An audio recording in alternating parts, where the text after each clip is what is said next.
As of 2017, almost 8,500 people in the city of New York were registered as being born in Saint Lucia.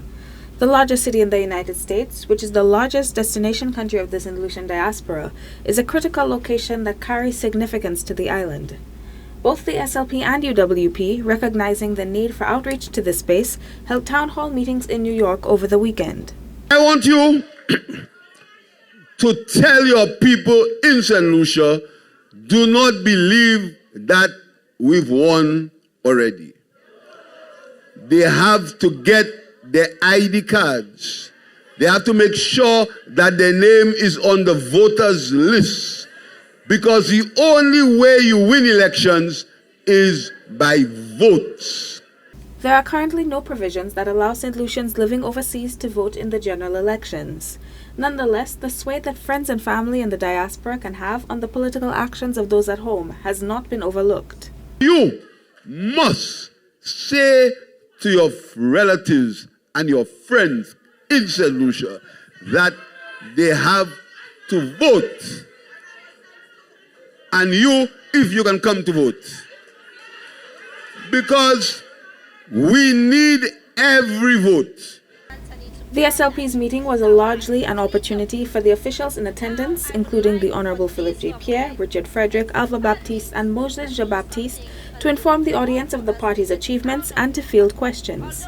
Some of the concerns raised included the opening of the new St. Jude Hospital and the calls for delays of barrels sent to the ports. A lot of the equipment for the hospital is right now stuck in Jamaica because of the issues in Jamaica.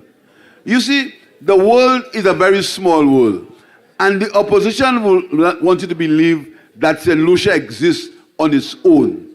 When something happens anywhere in the world, particularly in the United States, it impacts upon us in St. Lucia even worse than you in the US.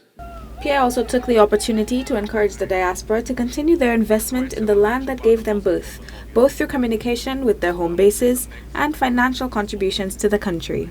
I want to thank you. I want to also thank you for sending your money back home and for the barrels that you send back home. Your money is in good hands. Send it back home. And you have to look to buy a piece of land in St. Lucia as quick as you can. Because if you don't, people out of St. Lucia will buy all the land before you.